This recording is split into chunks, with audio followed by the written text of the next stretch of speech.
Boruto क्या sage mode use कर सकता है और आखिर राशिगन उज़ो को वर्क कैसे करता है, ये सब हम जानेंगे इस वीडियो में। क्योंकि बोरुटो टू ब्लू वाटर चैप्टर 3 आ चुका है। इस चैप्टर के अंदर हमें बोरुटो वर्सेस कवाकी और बोरुटो वर्सेस कोड भी देखने को मिलने वाला है। तो वीडियो स्टार्ट करने से पहले जो भी नए हैं वीडियो को लाइक और चैनल को सब्सक्राइब करना ना भूलें ताकि आप आगे वाले वीडियो मिस ना करो। तो बिना टाइम वेस्ट करे वीडियो स्टार्ट करते हैं। तो चैप्टर के स्टार्ट में बोरुटो कोड को दिखाया जाता है, जहाँ पर कोड सोच रहा था कि ये वेनिसिंग राशिगन तो नहीं है क्योंकि वो एक लॉन्ग रेंज अटैक है और वो सिर्फ एम्बुश में वर्क करता है।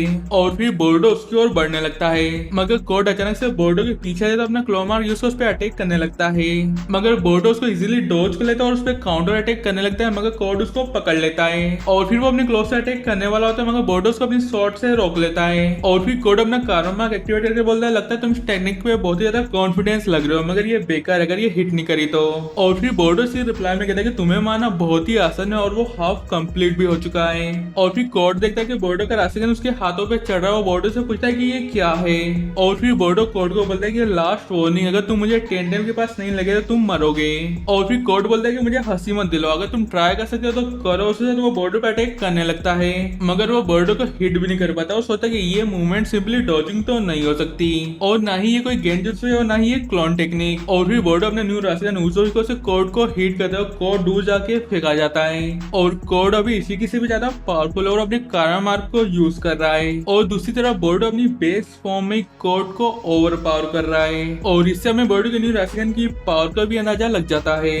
और नेक्स्ट पैनल में हमें एडा और डेमन को दिखाया जाता है, जहाँ पर एडा अपनी पावर से इस फाइट को देख रही होती है और वो कहती है कि बहुत ही सिंपल मूव है, इसमें ऑर्डिनरी राशिगन में क्या डिफरेंट है। और फिर इसके जवाब में डेमन बताता है कि बहुत ही इंटरेस्टिंग मूव है क्योंकि कनेक्टेड है प्लैनेट की रोटेशन से। और फिर हमें आगे दिखाया जाता है कोड खड़े होने की कोशिश करे, मगर वो सडनली गिर जाता है रोटेशन की वजह से। और बोर्डो कोड को बढ़ के बोल रहा था कि ये मूव प्लैनेट की रोटेशन को एब्जॉर्ब कर चुका है और यही है राशिगन उज़ो ही को, और ये बात तुम्हारी बॉडी से कभी नहीं निकलेगी अनलेस प्लैनेट की रोटेशन बंद हो जाए। और प्लैनेट की रोटेशन बंद होने से पहले तुम अपनी लाइफ खो चुके होगे। और या ये डिफरेंट स्टोरी हो सकती है अगर मैं इसको डीएक्टिवेट कर दूं तो।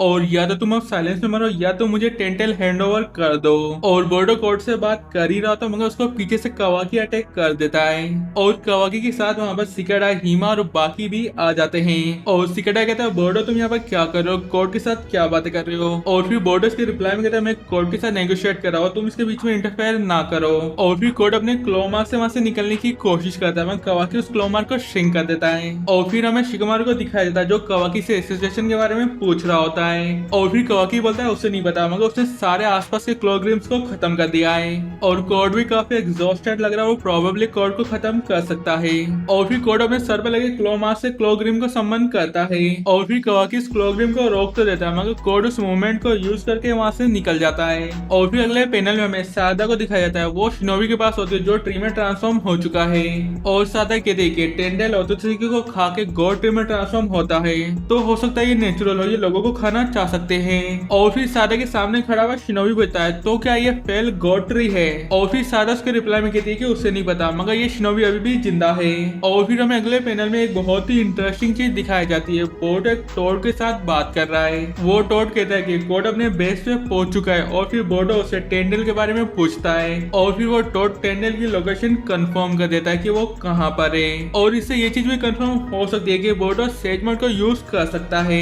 और उसका न्यू राशिगन उज़ो को सेज आर्ट से कनेक्टेड हो। और ये चैप्टर यहीं पर खत्म हो जाता है। आप लोगों की क्या थ्योरी आप लोग कमेंट में लिख के बता सकते हैं। और अगर वीडियो पसंद आए तो वीडियो को लाइक और चैनल को सब्सक्राइब करना ना भूले ताकि आप अगले वीडियो मिस ना करो। तो मिलते हैं नेक्स्ट वीडियो में, तब तक के लिए बाय बाय।